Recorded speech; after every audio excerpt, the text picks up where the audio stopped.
Eh bien, bonjour les amis. Alors, on se retrouve ici en compagnie de nos tomates et aussi de nos concombres. Alors, vous voyez, elles ont changé de place et je les ai placées un petit peu en hauteur au niveau de la maison et on les a placées à un endroit un petit peu moins ensoleillé.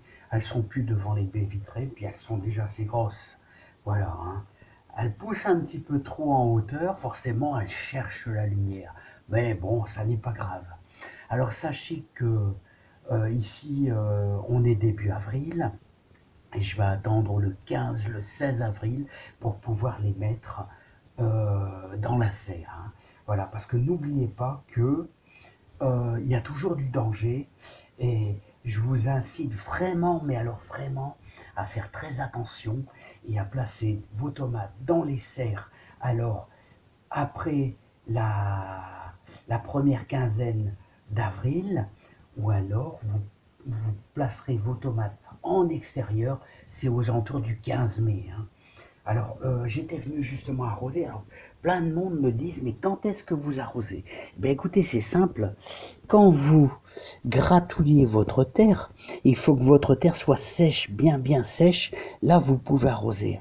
Faut jamais. Alors, vous voyez quand ça commence à jaunir, quand c'est un peu jaune, comme ici, celle-ci est un peu jaune, ça veut dire qu'il y a déjà un peu trop d'eau, hein. Voilà, hein. Alors, les concombres, alors là, j'ai démarré vraiment de bonheur, les concombres, hein. Et les concombres, bon, c'est encore plus fragile que les tomates, hein.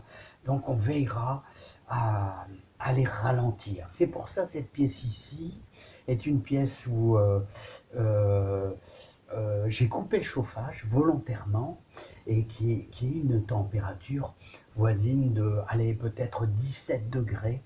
Voilà, il ne faut pas trop de chaleur, hein, surtout, hein.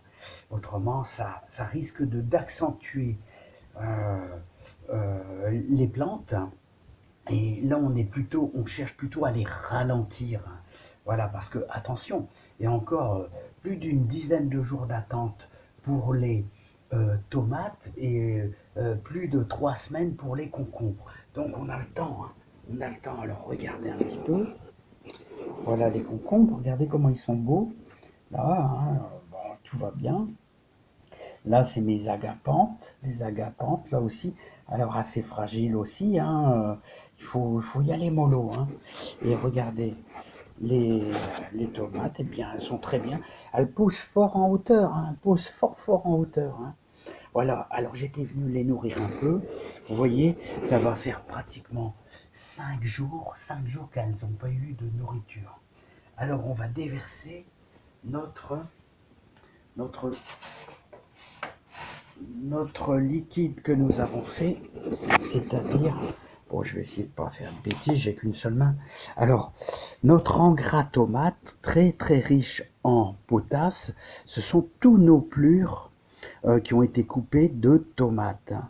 De bananes, pardon, de bananes, oh là là, n'importe quoi, de bananes. Donc, je vais à chaque fois y mettre. Alors, n'ayez pas peur, ça brûle pas, hein. Ça ne brûle pas du tout. Voilà, donc là, ça a vraiment soif. Alors, c'est un mélange très riche. Alors, ce sont tous des tomates, des variétés de tomates anciennes, hein. Et alors, il y a différentes variétés, hein. Des Anarus, des Rifred, voilà. Celle-ci, hop, encore un petit peu. Voilà les amis, hein. Bon, je vais arrêter là parce que ça va pas. Filmer et en même temps donner... Donc vous avez compris le principe. Alors le principe, alors la peau de banane est très riche en potasse. C'est ce qu'adore le pied de tomate. Alors d'ailleurs, quand on les plantera dans la serre, si j'ai un peu de banane que je concasserai au couteau, là sur une planche, les plures de banane qu'on mettra dans le fond avec un petit peu d'ortie broyée, hein.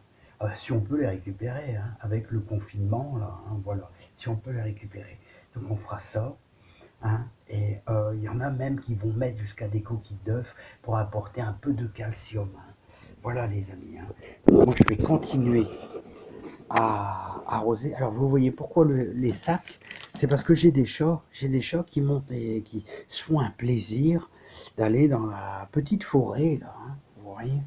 Allez les amis, et les concombres aussi, je vais les arroser.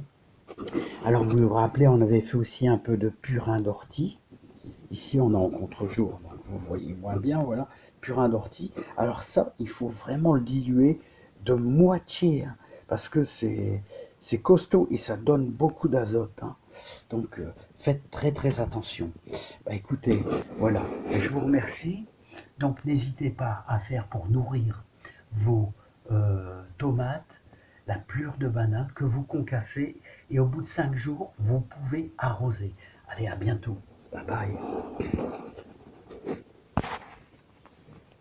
Il y en a pas mal quand même, hein. Il y en a plus de 35 pieds, hein.